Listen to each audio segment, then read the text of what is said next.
Que el Señor les bendiga, amados hermanos. Un gran gozo nuevamente estar con ustedes. Les invito a abrir sus Biblias, por favor, en la primera carta del apóstol Pablo a Timoteo.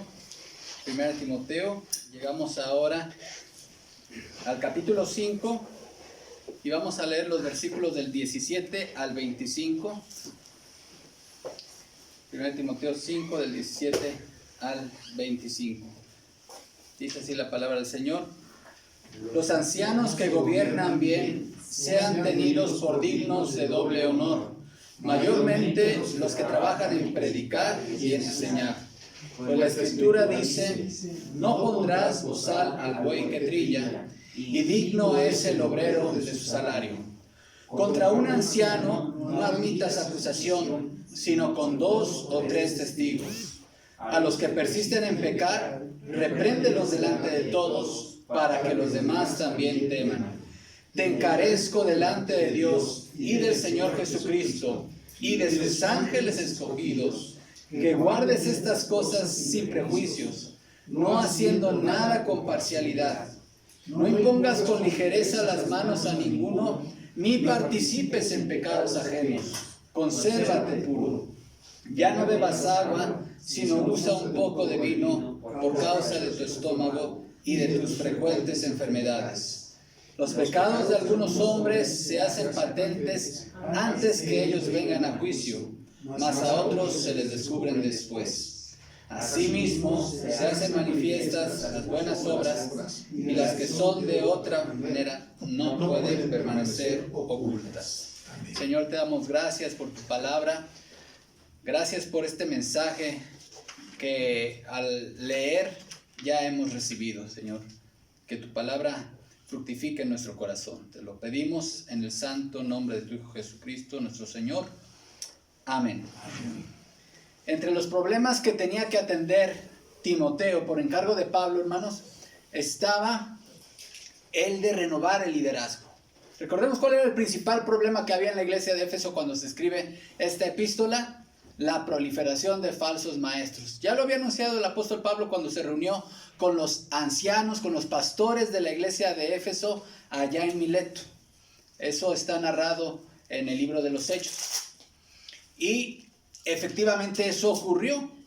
Cuando Pablo sale de su primer encarcelamiento a Roma, vuelve a pasar por Éfeso y por alguna razón él tiene que salir de Éfeso y deja a Timoteo. Pero durante esa estancia que tuvo ahí, Pablo empezó a poner en orden algunas cosas que estaban ocurriendo en la iglesia.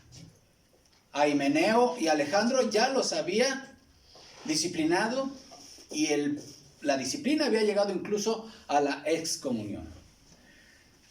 Pero dentro de muchas otras cosas que tenía que poner en orden Timoteo, entre tanto que Pablo regresaba a la iglesia de Éfeso, era la renovación del liderazgo. Por eso es que están las instrucciones de los requisitos para los pastores y los requisitos para los diáconos. Se tenía que también que restablecer y reenseñar a la iglesia acerca de la responsabilidad que la iglesia tiene para las que en verdad son viudas, las viudas que estaban totalmente desamparadas y sin familia que pudiese hacerse cargo de ellas. Pero ahora Pablo da instrucciones a su hijo Timoteo respecto al ministerio pastoral. Y le da 2 mandamientos en estos versículos que acabamos de leer. Identificamos 2 mandamientos que Pablo le da a Timoteo respecto a los pastores. El primero de ellos, el deber de la iglesia de sostener económicamente a sus pastores.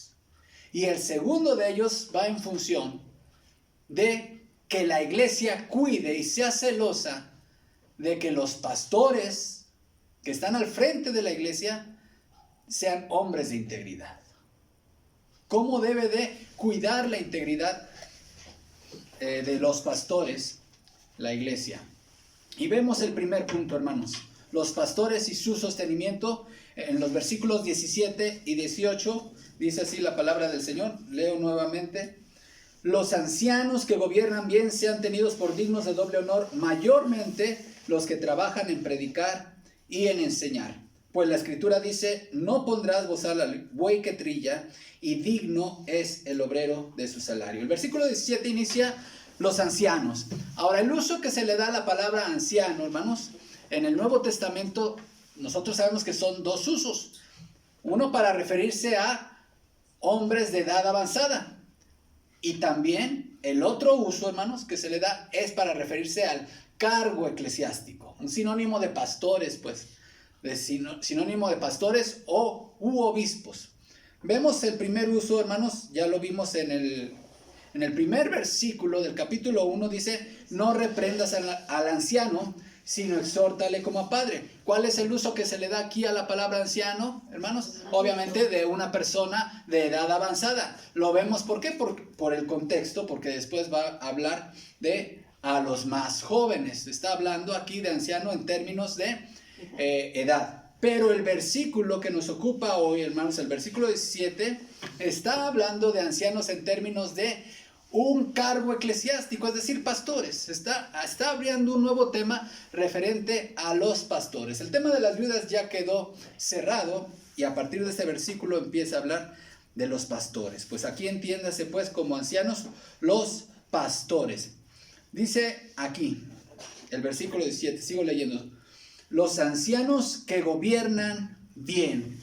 Esta palabra, este verbo, gobernar, hermanos, debemos de tener mucho cuidado para encontrar el sentido en el cual se está utilizando aquí. Hay por lo menos 3 palabras que en el Nuevo Testamento se emplean, 3 palabras griegas que en el Nuevo Testamento se emplean para referirse a gobernar, al acto de gobernar. ¿Sí, hermanos? Vemos que en este pasaje, en el versículo 17, hermanos, la palabra que se está utilizando es la palabra proistemi. Esta palabra literalmente lo que significa es estar de pie ante un grupo. De ahí se derivan sus aplicaciones, que significa conducir, liderar, ocuparse de algún grupo, indicándose atención y diligencia, ¿sí? Es decir, estar al frente de un grupo, ¿sí? El que se pone al frente de un grupo. Eso es lo que significa la palabra proistemi que se utiliza aquí en el versículo 17, hermanos. Pero les decía que hay 3 palabras que se utilizan en el griego para referirse al acto de gobernar. Y tenemos otra palabra que es la palabra kubernesis, que esa se utiliza en 1 Corintios 12, 28. Y la palabra kubernesis, el mismo sonido nos indica que es de donde se deriva nuestra palabra española gobernar. Esta palabra kubernesis, hermanos, está asociada más a la idea de un piloto de un navío. ¿Recuerdan ese pasaje de Santiago donde dice que he aquí aquellas grandes naves que son gobernadas por un pequeño timón, por donde el que las gobierna quiere? Es decir, ese timón, ese piloto, la persona que estaba asida del timón, era el gobernante de la nave. Y esta palabra, hermanos, kubernesis, también se traduce gobernar, va más en el sentido de dirigir. Y hay una tercera palabra que se utiliza en el Nuevo Testamento para gobernar, que es la palabra despoteo. Y esta palabra, hermanos, se utilizó en este mismo capítulo de 1 Timoteo, capítulo 5, cuando habla en el versículo 14, donde dice: quiero pues que las viudas jóvenes se casen, críen hijos, gobiernen bien su casa. ¿Notan ahí? Gobiernen bien. Aquí no usan la misma palabra griega que está utilizando en el versículo 17, refiriéndose al acto de los ancianos. La palabra que utiliza en el versículo 14 para referirse al gobierno de las viudas en su casa, de las mujeres en su casa, es la palabra despoteo, de donde viene la palabra déspota, hermanos, que significa, viene de déspotes, que significa señor o dueño. Por lo tanto, hermanos, el Espíritu Santo, en su sabiduría, guió al apóstol Pablo a seleccionar las palabras apropiadas para referirse a cada una de estas situaciones. Por lo tanto, no debemos nosotros equivocarnos, hermanos, en el sentido que el gobierno de los ancianos en la iglesia es un gobierno despótico. No es esa la idea. De hecho, voy a citar aquí, hermanos, al comentarista llamado William MacDonald. Él es un hermano que escribió unos comentarios del Nuevo Testamento, de hecho de la Biblia entera. Y hablando de este pasaje, él escribe lo siguiente: gobernar quedaría mejor traducido por tomar la delantera. No se trata de control, sino de ejemplo. Fin de la cita. No estamos hablando aquí que es un gobierno tirano, déspota, por parte de los ancianos o de los pastores sobre el rebaño, hermanos. De hecho, nosotros podemos ver en la Biblia cómo incluso, hermanos, los mismos apóstoles, ellos en muchas ocasiones dieron a la congregación algún ámbito para tomar decisiones, sobre todo para elegir a los líderes. ¿Recuerdan el acontecimiento en Hechos capítulo 6, hermanos? Vayan conmigo a Hechos capítulo 6. Hechos capítulo 6, cuando había un problema, un conflicto en la iglesia de Jerusalén, la naciente iglesia de Jerusalén, y había necesidad de que la iglesia pues nombrara algunos ayudantes, algunos encargados de repartir los apoyos a las viudas. En aquellos días, como crecía el número de los discípulos, hubo murmuración de los griegos contra los hebreos de que las viudas de aquellos eran desatendidas en la distribución diaria. Entonces los 12 convocaron a la multitud de los discípulos. Convocaron a la multitud de los discípulos y dijeron: no es justo que nosotros dejemos la palabra de Dios para servir a las mesas. Note el 3. Buscad pues, hermanos, de entre vosotros a 7 varones de buen testimonio, llenos del Espíritu Santo y de sabiduría, a quienes encarguemos de este trabajo. Y nosotros persistiremos en la oración y en el ministerio de la palabra. Note el 5. Agradó la propuesta a toda la multitud. Y eligieron, ¿quiénes eligieron? ¿Los apóstoles? La multitud.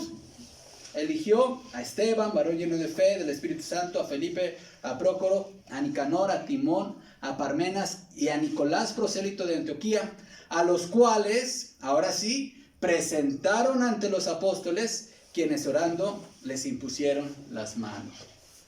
¿Quiénes los consagraron? Los apóstoles. ¿Quiénes los eligieron? La multitud, la iglesia.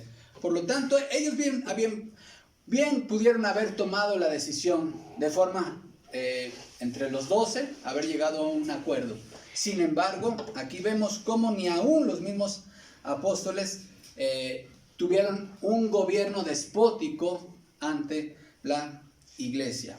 Tenemos, hermanos, otros ejemplos en Hechos capítulo 15, cuando la iglesia de Jerusalén trató el asunto de los judaizantes y se celebró el primer concilio de Jerusalén.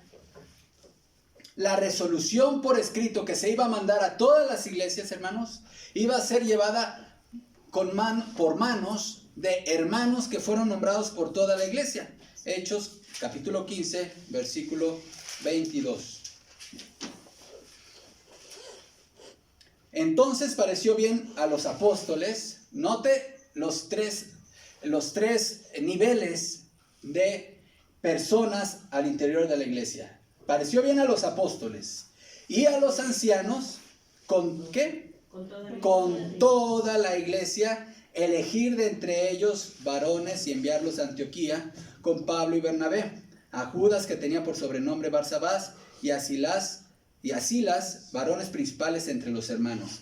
Note el 23, y a escribir por conducto de ellos, nuevamente los 3 grupos, los apóstoles y los ancianos y los hermanos.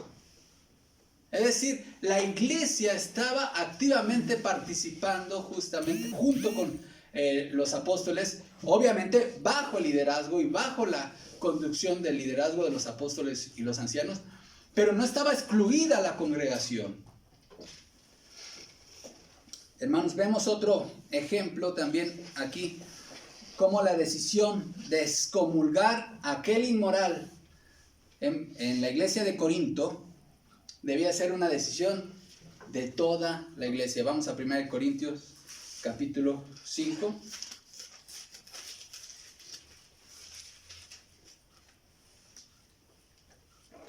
De cierto se oye que hay entre vosotros, leo desde el 1, de cierto se oye que hay entre vosotros fornicación, y tal fornicación cual ni aún se nombra entre los gentiles, tanto que alguno tiene la mujer de su padre, y vosotros estáis envanecidos. ¿No debierais más bien haberos lamentado para que fuese quitado del medio de vosotros el que cometió tal acción? Ciertamente yo, como ausente en cuerpo, pero presente en espíritu, ya como presente he juzgado al que tal cosa ha hecho. En el nombre de nuestro Señor Jesucristo, note esta expresión, reunidos vosotros y mi espíritu con el poder de nuestro Señor Jesucristo. ¿Por qué tenía que estar reunida la congregación para la excomunión de este inmoral? Porque fue el mandamiento del Señor. ¿Se acuerdan el orden de los pasos para la disciplina que dejó establecido el Señor en Mateo capítulo 18, hermanos? Mateo 18, vamos allá ahora.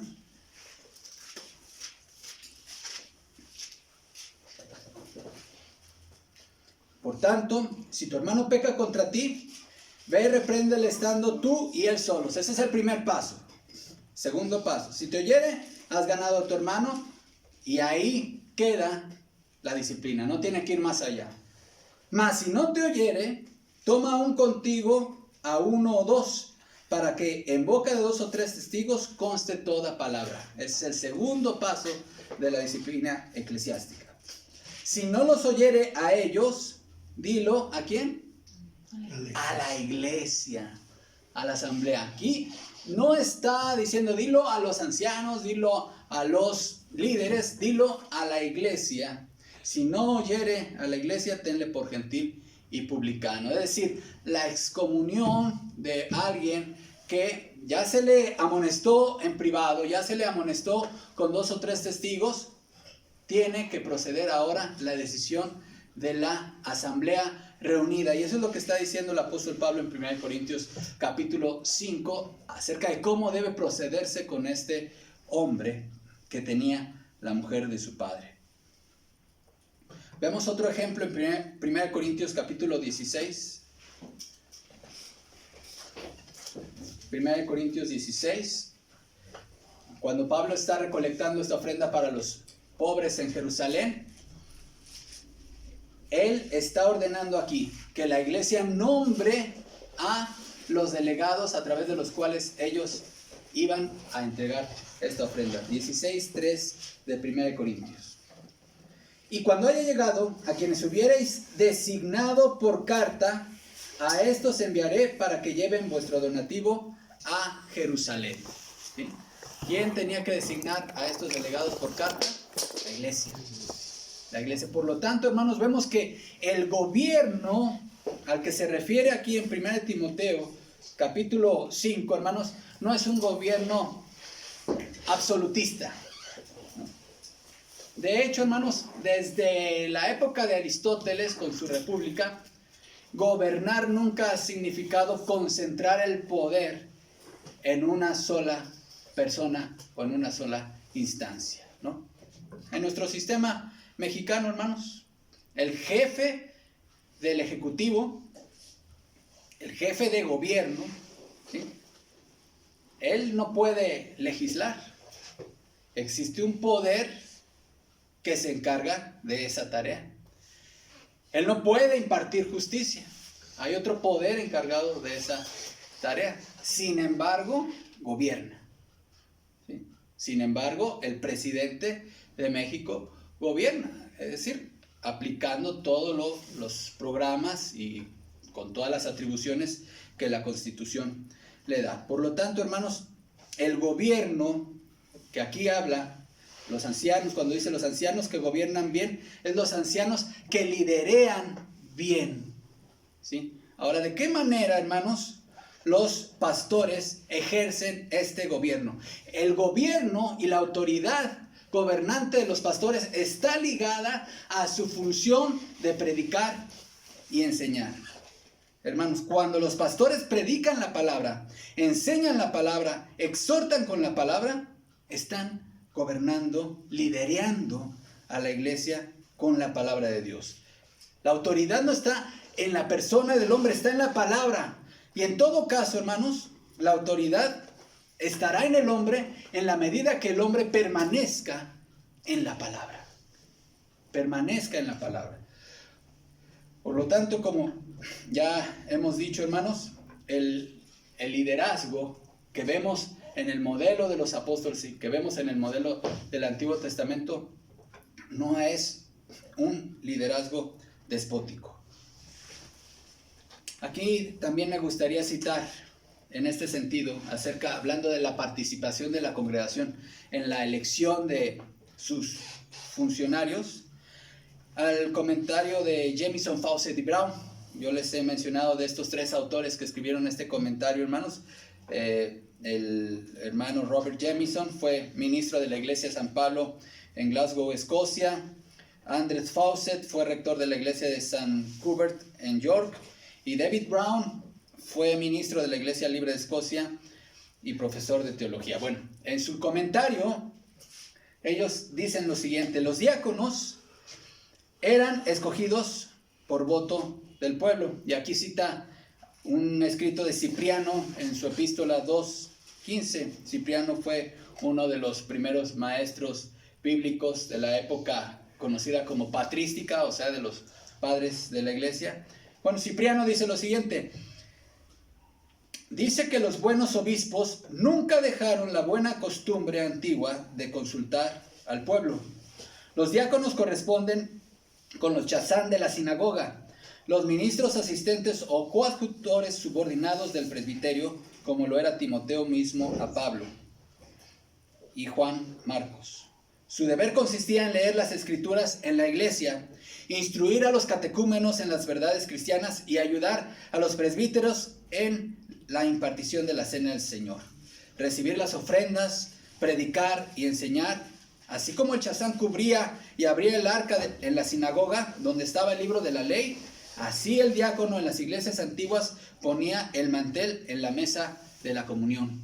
Fin de la cita. Pero inicia esta cita, hermanos, diciendo que se consultaba, había una participación de la congregación en la elección de sus diáconos.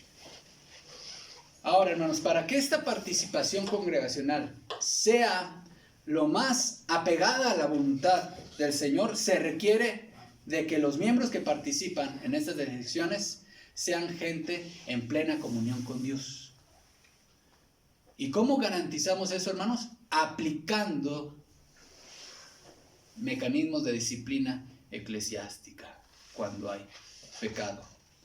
De otra manera, hermanos, en estas decisiones también participarían hermanos que en algún momento se hicieron miembros, cayeron en pecado y por no tratarse su pecado están participando en la toma de decisiones en la iglesia, y eso puede contaminar la decisión en la iglesia, hermanos.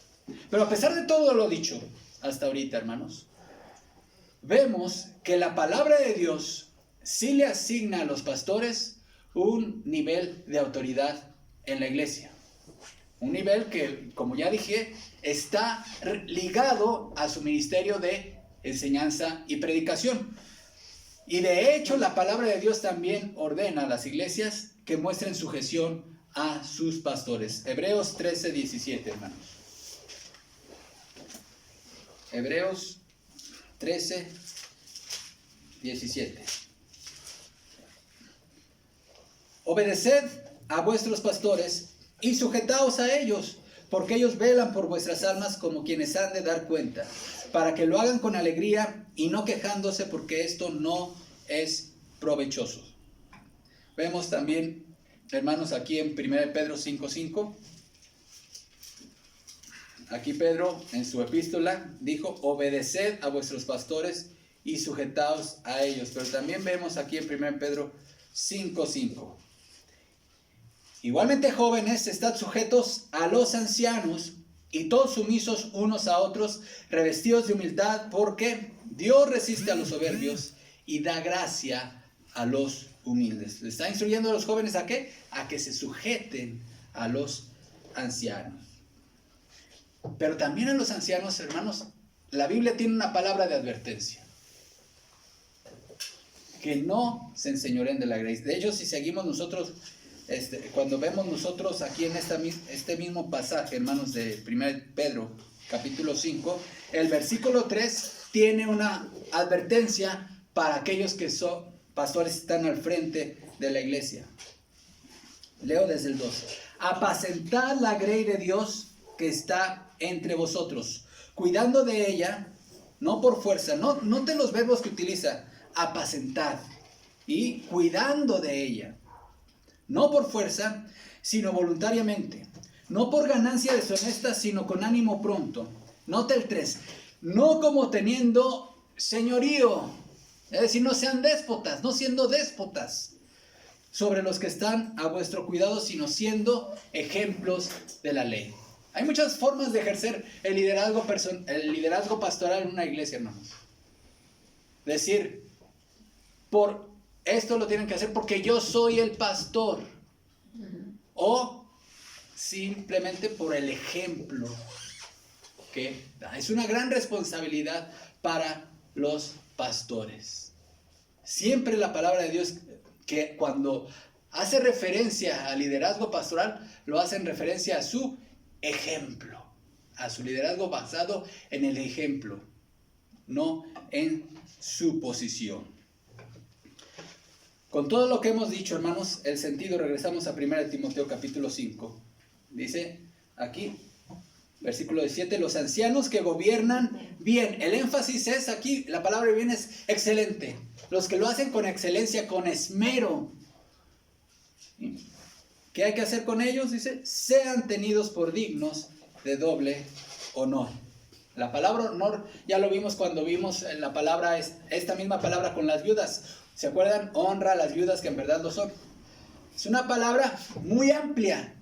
No significa solamente de tenerles una consideración especial, un trato especial, sino que como vemos en otros pasajes del Nuevo Testamento, hermanos, la palabra honra implica asignar un valor monetario a algo. ¿Recuerdan aquel pasaje donde Cristo está reprendiendo a los escribas y fariseos y les dice: ay de ustedes, escribas y fariseos hipócritas, porque les enseñan que un hombre le puede decir a sus padres, es corbán, es decir, es mi ofrenda a Dios, todo aquello con que pudiera honrarte. Y por eso él lo eximen de obedecer el mandamiento de Dios. Eso enseñaban los fariseos, que alguien podría decir, bueno, honra a tu padre y a tu madre, ese es el mandamiento, ¿no? ¿Qué implicaba? Velar también por sus necesidades materiales cuando ellos ya no estaban en capacidad de autosustentarse. Y los fariseos decían, pero si tú lo que tenías destinado para tus padres se lo ofreces a Dios, ya estás libre de honrar a tus padres. Y el Señor los reprende, dice, hipócritas. Pero ahí está la palabra honra. Por lo tanto, hermanos, esto de sean dignos de doble honor se refiere justamente también al sostenimiento, como lo explica el siguiente versículo. La palabra honorarios que hoy utilizamos, hermanos, de ahí viene, justamente, esa es su raíz, de honor, honrar el trabajo, reconocer monetariamente el trabajo de los pastores. Dice, mayormente los que trabajan en predicar y en enseñar. Los pastores deben ser sostenidos por la iglesia debido a la autoridad que representan, pero también debido, hermanos, al ministerio que realizan de predicar y enseñar. Es un alto honor el que ellos tienen. Aquí me gustaría citar al hermano John MacArthur en su comentario. Dice, los ancianos que sirven con mayor compromiso, excelencia y esfuerzo deberían recibir mayor reconocimiento en sus congregaciones. Esta expresión no significa que tales obreros deban recibir el doble de remuneración de los demás, sino que por haber ganado tanto respeto deberían recibir un pago más generoso. Fin de la cita. Aquí podemos ver, hermanos, que había ya una especialización entre las funciones pastorales. ¿Lo notan? ¿Lo notaron? Había varios pastores en la iglesia de Éfeso. Pero aquí dice, mayormente los que se dedican a predicar y a enseñar. Quiere decir que aquí se abre una posibilidad, hermanos, de que haya pastores, aunque todos los pastores, de acuerdo a la palabra de Dios, deben de tener, ¿qué don? El de enseñanza. Deben ser aptos para enseñar, es un requisito. Nadie que no sea apto para enseñar puede ser pastor, anciano, obispo.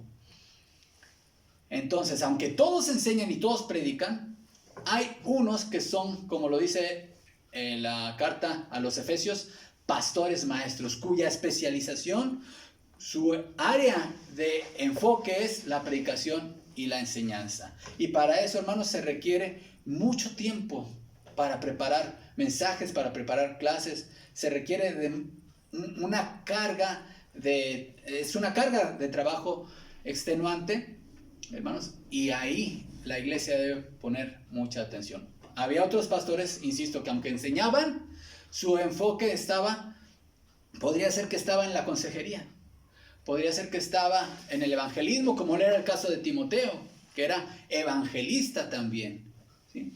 Pero aún así estamos hablando de que eran pastores ordenados. Esta palabra, mayormente los que trabajan, hermanos, la fuerza de la palabra original es trabajar hasta el cansancio o el agotamiento. Podríamos expresarlo de esta manera: los que se agotan predicando y enseñando. A ellos ténganles mayor consideración en su sostenimiento, hermanos. Los pastores deben ser sostenidos por la iglesia debido a su elevado ministerio que tiene que ver con la enseñanza y predicación de la palabra. Pero otro fundamento, hermanos, del sostenimiento de los pastores por la iglesia es porque la Biblia lo dice. Noten la base que da el mismo apóstol Pablo en el versículo 18. Pues la escritura dice: no pondrás bozal al buey que trilla, y digno es el obrero de su salario. La primera, hermanos, es una cita de Deuteronomio 25:4. Y la segunda es una cita de palabras del Señor de Lucas 10:7. Cuando se escribió Primera de Timoteo, hermanos, ya el Evangelio de Lucas ya llevaba aproximadamente unos 9 años en circulación. Y por cierto, un comentario al margen. Vemos aquí, hermanos, que el hecho de que Pablo cite el Evangelio de Lucas como escritura es porque vemos que ya se tenía considerado como un libro inspirado por Dios, de igual valor que los libros del Antiguo Testamento, los libros del Nuevo Testamento que estaban ya en circulación. Los pastores deben ser sostenidos por las iglesias porque esto es bíblico. Ahora, esta expresión de no pondrás bozal al buey que trilla, hermanos, esto nos habla del medio agrario. Cito a William Hendrickson, otro comentarista bíblico. Él dice lo siguiente: el cuadro es el de una era, un terreno circular expuesto al viento. A veces era una roca lisa en la cumbre de una colina. Las gavillas con el grano han sido desatadas y yacen en el piso, arregladas en círculos. Se hace caminar a los bueyes sobre las espigas para que por el impacto de las pezuñas el grano maduro caiga en las espigas. Con el mismo propósito se puede uncir los bueyes a una rastra sobre la cual se sienta o se para el conductor mientras guía a los bueyes para que den repetidos giros. Esta rastra es una especie de trineo formado por 2 tablas pesadas, atadas una al lado de la otra y curvadas hacia arriba en la parte delantera. Se le ponían debajo agudas piedras para soltar los granos de trigo.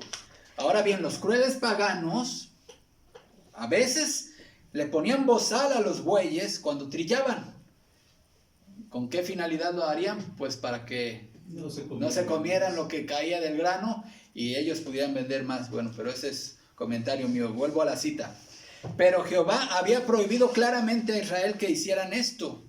El propósito de esta orden era que los hombres pudieran ver la bondad de Dios, particularmente que pudieran discernir este principio básico, a saber, que a todo obrero, sea el que hace el trabajo ya sea un buey, un obrero común o un ministro del Evangelio, Dios ha dado el derecho de participar de los frutos de su trabajo.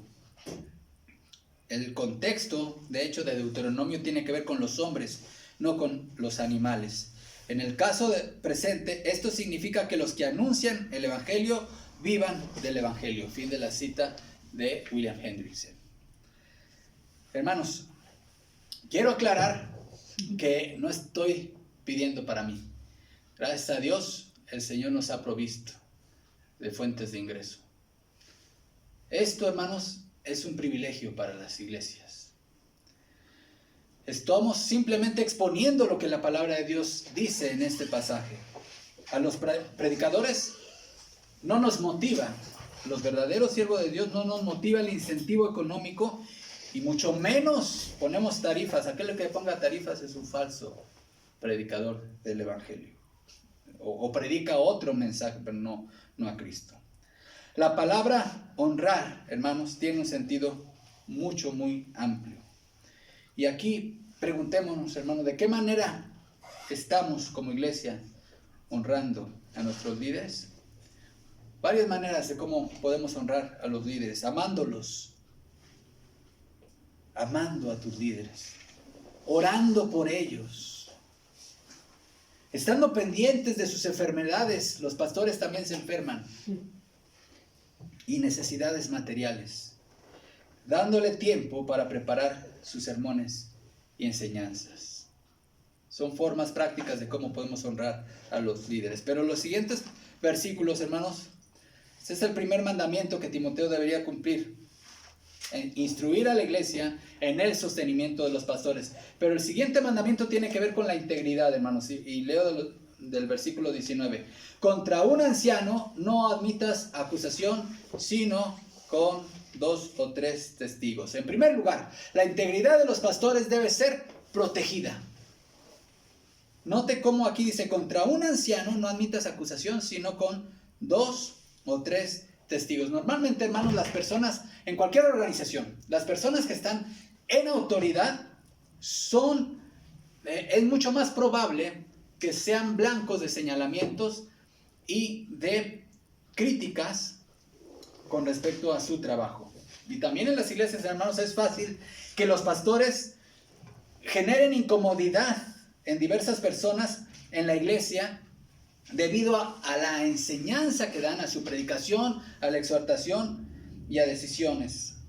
Estas personas a quienes se les llega a incomodar, hermanos, pueden convertirse en verdaderos adversarios del ministerio pastoral, y muchas veces la carnalidad de muchos puede hacerlos estar dispuestos a levantar acusaciones falsas contra verdaderos siervos de Dios.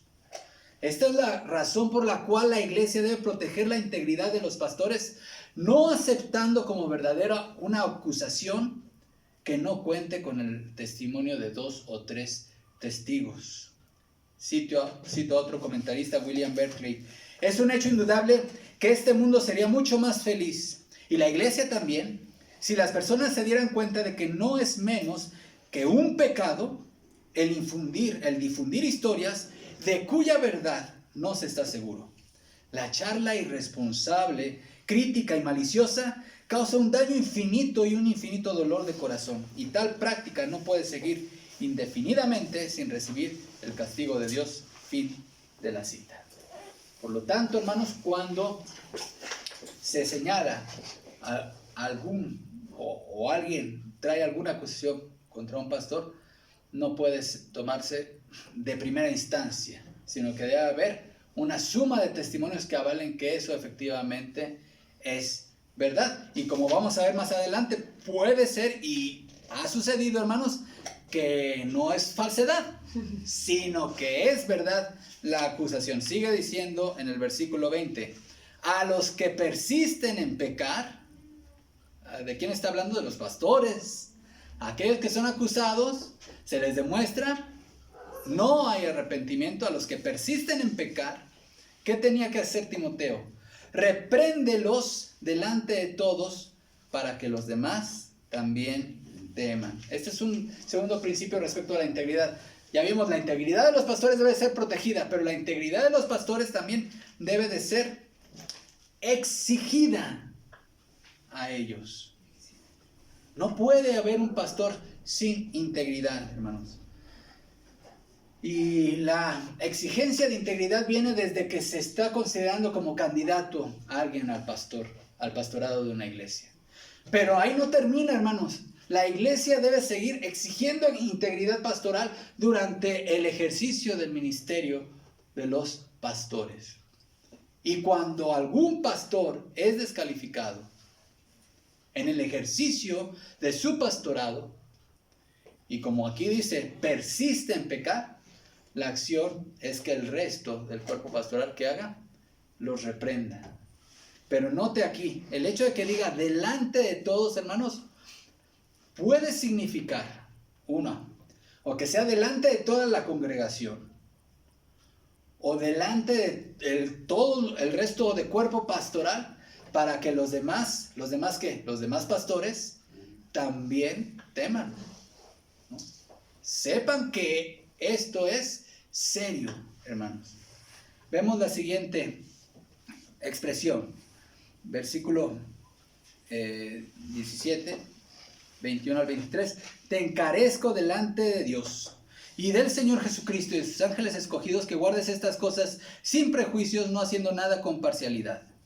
No impongas con ligereza las manos a ninguno, ni participes en pecados ajenos. Consérvate puro. Ya no bebas agua, sino usa un poco de vino a causa de tu estómago y de tus frecuentes enfermedades. Bueno, sigue hablando de los pastores aquí. El cuerpo pastoral de Éfeso tenía que ser renovado. Algunos estaban descalificados, otros ya habían sido destituidos como Himeneo y Alejandro. Y había lugares que se tenían que ocupar por otros hermanos que tuvieran las características, cumplieran con los requisitos del pastorado. Y ellos, hermanos, entonces, Timoteo tenía el encargo alto de no dejarse llevar por simpatías, por amistades, porque me cae bien, porque ahí, hermanos, la simpatía podía nublarle los ojos, como le pasó a Samuel, cuando ya iba a ungir como rey a los hermanos de David, y Dios le dijo, no, este no es.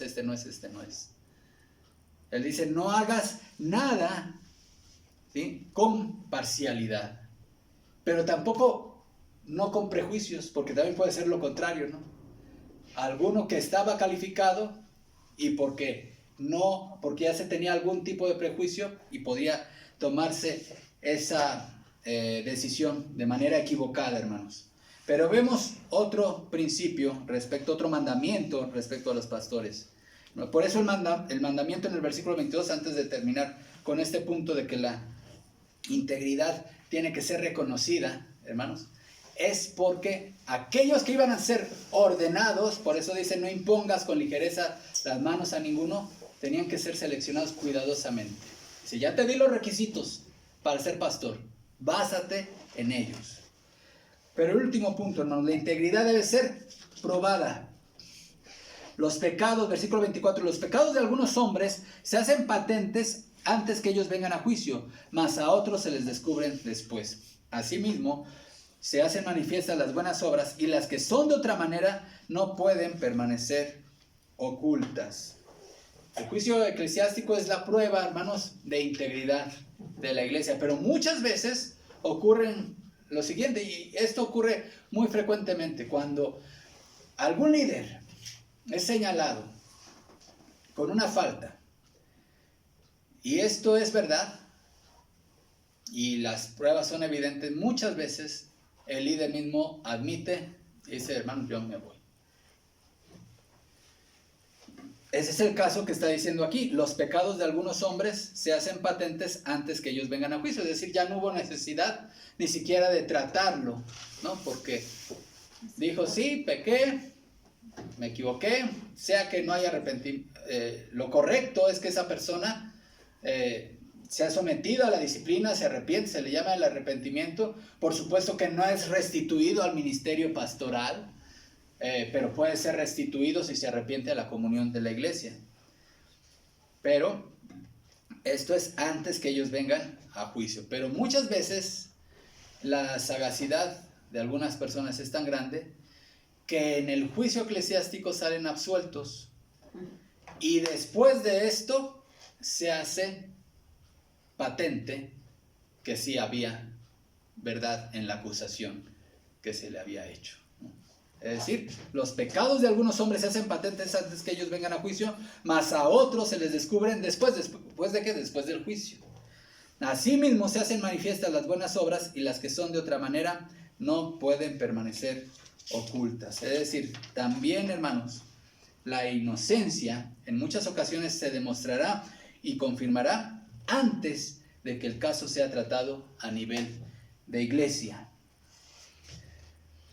Es cierto que la integridad por sí sola, y aquí quiero mencionar algunas citas, hermanos, de gente que está dedicada son conferencistas fuera del ámbito eclesiástico, pero vean cómo, incluso fuera del ámbito eclesiástico, la integridad tiene un peso importante. Cito a Zig Ziglar, que es escritor y vendedor y orador motivacional estadounidense.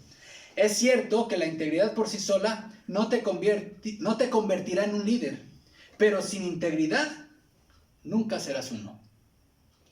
Otro autor, Harvey Mackay, un hombre de negocios, autor y columnista, dice: si tienes integridad, lo demás no importa. Si no tienes integridad, lo demás importa. Brian Tracy, empresario, orador y motivacional, escritor de ventas, dice: la integridad es la cualidad más valiosa y respetada de un líder. Cumple siempre tu palabra. Iglesia, somos responsables de a quién escuchamos cada domingo en la iglesia. Es importante que empecemos a desterrar de nuestro vocabulario ideas como las siguientes: los pastores también son humanos y también fallan. ¿Quién es perfecto? ¿Quiénes somos para juzgar? Si se arrepiente y Dios lo perdona, ¿quiénes somos nosotros para no perdonarlo? ¿Dónde está el amor hacia los que caen?